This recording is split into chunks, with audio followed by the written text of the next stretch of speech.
Resident Evil Code Veronica is arguably the Resident Evil game with the most amount of wasted potential. I would go even as far as to say that a Code Veronica remake could be the greatest Resident Evil game so far if it fixed all the flaws while keeping all that's great about it. I mean, there are reasons why many people either love or hate the game, and if you ask me, you would hear how great it is. Code Veronica is arguably the proper Resident Evil 4 before Resident Evil 4 was even in the works, considering that it reunited Claire and Chris, gave us more lore on previous events, and set us up for the epic battle against Umbrella.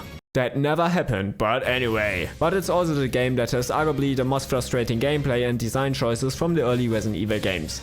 So here are all the reasons that make Code Veronica absolutely great and loved, but also all the reasons that make it hated and that need to be fixed for it to be truly one of the best ever.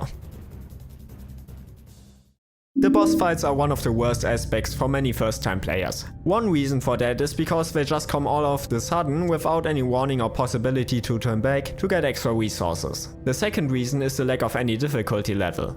Apart from the generally missing difficulty levels like most other games have, there's also a lack of the dynamic difficulty that is present in almost every Resident Evil game since Resident Evil 4, that adjusts the difficulty of the enemies depending on how good the player is playing. So if the game sees that the player is struggling with low resources, it will make the enemies easier to kill and vice versa. For example, have you ever experienced that you killed a boss with the last bullet in these games? If yes, then you know why now. And if no, then good job for hoarding all the ammo, I guess. By the way, this is usually deactivated on the highest difficulty, so don't worry if you want to play without it. So while recent Resident Evil games allow you to turn down the difficulty or adjust the difficulty for you, you're just out of luck in Code Veronica in case you don't have any resources left. Especially because they don't warn you in the slightest that a boss fight is coming up shortly. And while the flaw is very manageable if you played it before or with a guide, it can literally destroy the playthroughs of those who decide to play it completely blind. But at the same time, I also can't do anything other than absolutely love the boss fights in this game.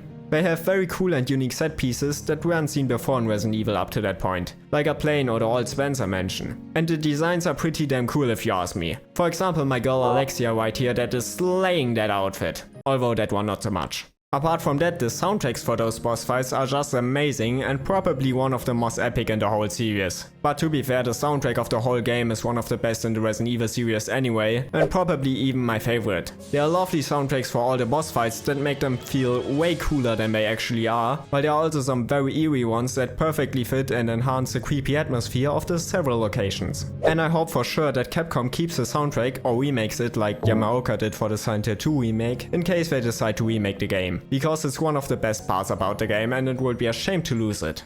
And do you know what the best part about being a YouTuber is?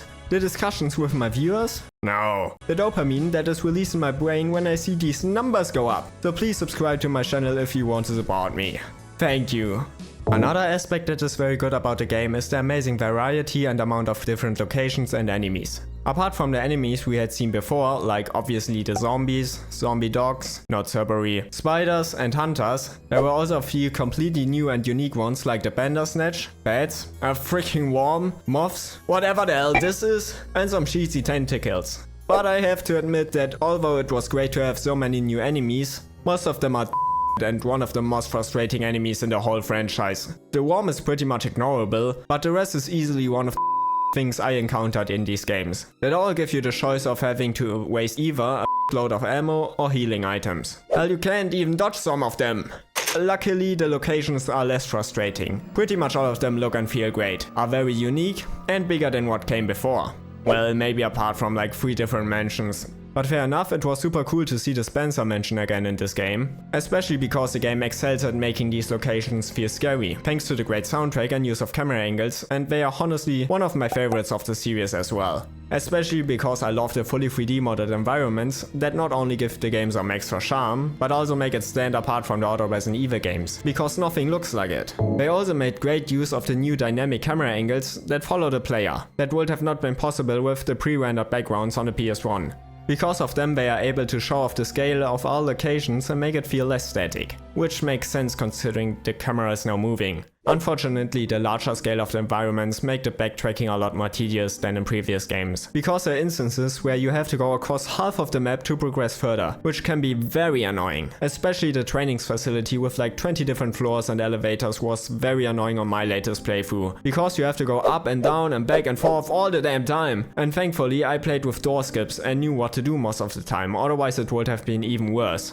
Fortunately, the game has a good length with an average time of about 12 hours, so nothing really overstays its welcome, at least if you keep up a good flow and don't die too much. And I massively prefer the length of the game over the previous Resident Evil games that are only around 4 to 6 hours long, and much longer games like the Silent Hill 2 remake that goes on forever. So Code Veronica basically hits the sweet spot for me. Apart from that, the backtracking and rest of the survival horror gameplay is very fun though, and probably one of the best in the whole series. Ammo conservation is very fun thanks to the satisfying knife, but also challenging if you are not careful. Exploration is great because of the great atmosphere and interesting locations. The game gives you a nice mix of action and time to chill, unlike later Resident Evil entries, and the typical key item hunt is fun as well. Especially because I really enjoy the puzzles in this game. Although some of them are a bit too easy, most of them are fun and satisfying to solve. Some of them are also very immersive, considering that you have to use computers to type in codes or similar, which is very freaking cool, and definitely makes the game feel more believable than having some weird gemstones and keys all over the place. I mean, that are here too, but let's keep going. The story, characters and voice acting are probably one of the most divisive parts of this game. Just like with the overall opinion on Code Veronica, some love it while others hate it.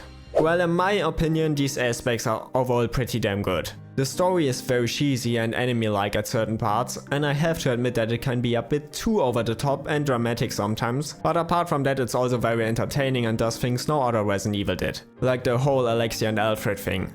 I can see why some dislike it though, because many horror game players like to have a creepy and serious story, and although Resident Evil is pretty cheesy anyway, other games like Resident Evil 7 or even the Resident Evil 1 remake feature stories that fit the horror atmosphere better than the sometimes outright funny delivery and dialogue in Code Veronica. And do not disappoint me by dying too soon. I so want to enjoy this.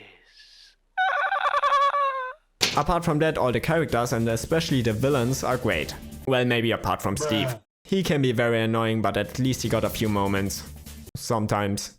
Claire's top notch as always, and Alice and Kurt returns from Resident Evil 2. Chris gets some more personality after Resident Evil 1 and obviously finally reunites with Claire. While both Wesker and Alexia are probably one of the best villains in the whole series. I mean, you can't get much more epic than this. You're coming with me.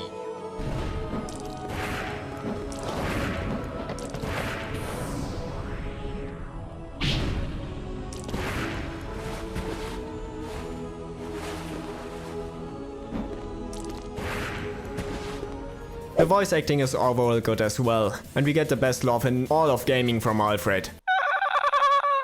Although some of it doesn't live up to today's standards, but that's pretty normal for games of that time. Also small shout out to the cutscenes. That looked great at release and are way ahead of everything that was possible in the pre-rendered background games.